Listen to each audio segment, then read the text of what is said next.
The terrifying night at the Havely, Isara had passed 6 months earlier, but for Sale, Hamza, and Taha, the night had never really ended. Their present was connected to the gloom of the mansion's dust, choked terror by an invisible chain. The pragmatic Sale had discovered that his anchors had been ripped out. The world no longer felt rational. There was a potential density in every shadow, a potential whisper in every draft. He had thrown himself into studying, desperate for the solid comfort of logic, but even the complex equations of physics seemed flimsy compared to the undeniable, terrifying reality of the shadow they had witnessed. He couldn't shake the image of Hader Uncle's knowing, unsettling smile as they sped away that night. The most noticeable transformation was seen in Hamza, the adrenaline junkie. He had permanently deleted all his social media profiles related to ghost hunting. His camera, retrieved by Hader Uncle the next day, cleanly, without comment, sat unused on his shelf. A visceral bone, deep fear took its place of excitement. Because he was suffering from insomnia, he would lie awake and listen to the nighttime sounds, believing that a melancholy, distorted music box lullaby was playing outside his window. Taha, the sensitive soul, had retreated almost completely. He rarely spoke, and when he did, his voice was soft, often trailing off as if he were listening to a conversation happening just beyond the range of human hearing. He had started drawing incessantly, filling notebooks with charcoal sketches not of the mansion itself, but of a woman's silhouette, always turned away, holding a small, indistinct bundle. Their friendship, once boisterous and inseparable, was now held together by this shared, unspeakable trauma. They avoided talking about it, yet every glance, every uneasy silence, screamed the mansion's name. The only person who seemed utterly unaffected was Hader Uncle. He would call Sale from time to time, jovial and upbeat, and inquire about his studies without ever mentioning the wiring check. Sale was finally compelled to take action as a result of this deliberate complacency. He was in need of answers, and he was aware that Hader Uncle held the key, both literally and metaphorically.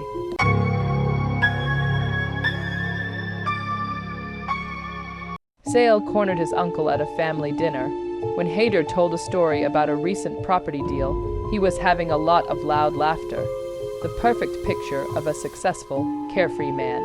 Sale said, "Uncle," pulling him aside into the veranda's quiet, the Havely, East Sarah.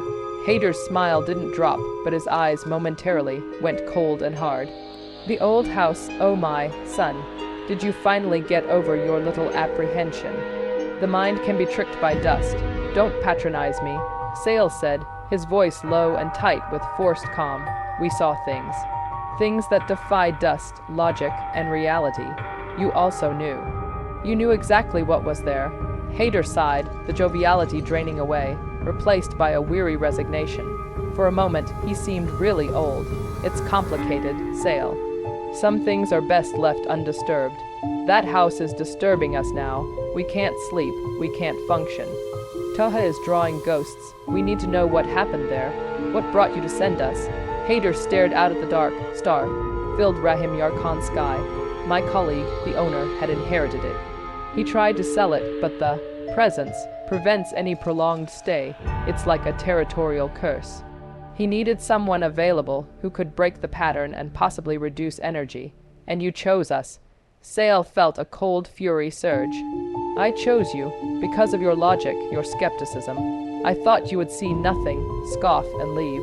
I underestimated the power of the Havely. Isara." Hader ran a hand over his face.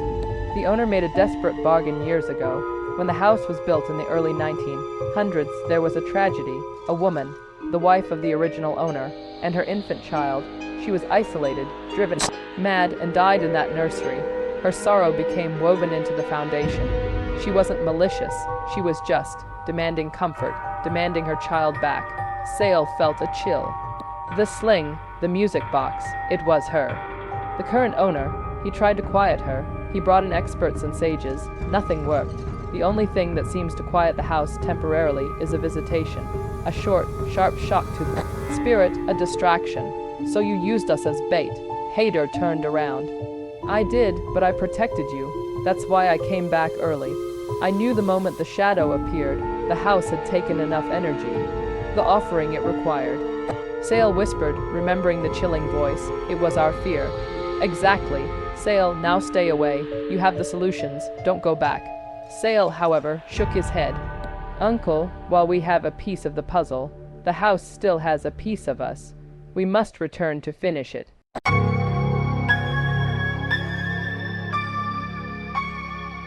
Sale gathered Hamza and Taha. Hamza was initially resistant, a knot of terror tightening in his gut. Taha, on the other hand, looked up from where he was drawing with bright, determined eyes. She wants the silence to end, Taha said, his first complete sentence in weeks. She wants peace, not fright. We're not going to peacefully negotiate with a territorial spirit, Taha, Hamza retorted. We are going back for the truth, Sale declared. We need to find out the woman's name and the child's name. We must complete the narrative that the house is attempting to tell. 3 nights later, they returned without torch but with a small oil lamp and Taha's insistence, a small, faded Quran. Sale used the key Hader uncle had foolishly left in a loose drawer this time, so they didn't break in. The foyer was familiar, yet more menacing in the soft, yellow light of the lamp. They moved silently, the air thick with anticipation. The silence, however, was worse than the previous noise.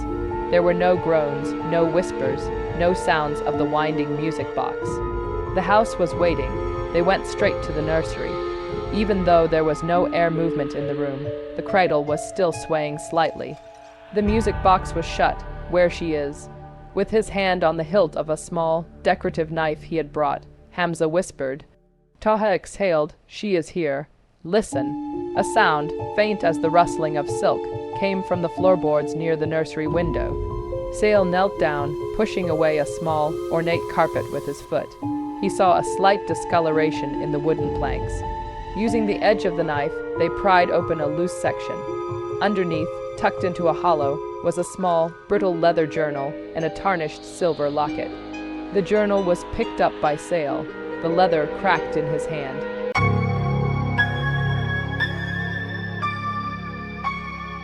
Sale opened the journal, the script inside fragile, beautiful Urdu, written in a spidery, desperate hand. The writer was Amira, 1918, Rahim Yar Khan. The Haveli's young, newlywed mistress was Amira. Her wealthy and ambitious husband was frequently absent. She was pregnant, isolated, and increasingly tormented by the oppressive silence of the desert house. The entries grew darker after the birth of her son, Zaid. She writes of a crippling loneliness that curdled into suspicion. She thought that her husband and the housekeepers were conspiring against her and wanted to take Zaid. One passage near the end made Sale's blood run cold. They keep saying he is sick, but he is perfect. They just want him. Tonight, the fever took hold. They told me he is gone. No, he is only sleeping. I must keep him quiet. No more crying, only silence, only the music box for Zaid. The wiring is all wrong. The connection is broken. The final entry was just a sketch. The outline of the rocking cradle. The date, 3 days before her own death. The legend in Rahim Yar Khan had always been that she had died of grief, or perhaps madness. The truth was hinted at in the locket. Sale pried it open. A hauntingly beautiful faded photograph of Amira was on one side. On the other, a tiny braid of dark hair, labeled simply, Zaid. Silence, she killed him, Hamza whispered, recoiling.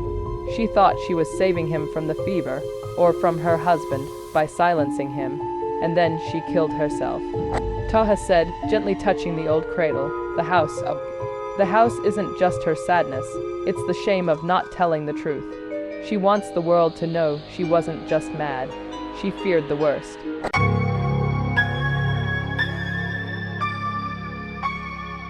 As Taha finished speaking, the music box on the table, which had been silent, slowly began to open. But this time, the ballerina did not spin wildly. She remained still. The shadow, which had been lurking in the corner of the nursery, seemed to coalesce, becoming sharper, almost human for a fleeting moment. A woman in an old-fashioned dress, her face veiled by darkness, she was standing over the cradle, her shoulders slumped. It was not menacing. It was profoundly, overwhelmingly sorrowful. Amira, Sale said, his voice firm but respectful, addressing the darkness. We know about Zaid. You were afraid and you were alone. The debt is paid. Your tale has been told. He placed the journal and the locket inside the cradle. Taha opened the Quran to a random page and began to recite a soft, steady prayer in a clear, resonant voice. As the prayer continued, the air in the nursery lightened. The terrible, oppressive cold receded, replaced by the natural, dusty warmth of the Rahim Yar night. The woman's silhouette faded away slowly and gracefully, not scattering in fear, but rather appearing to simply leave the room. The music box gave a final, soft click and remained open. The rocking cradle finally settled, completely still. They waited for a long time, listening to the natural creaks of an old, empty house. The nightmare was over. They locked the Havely as they left.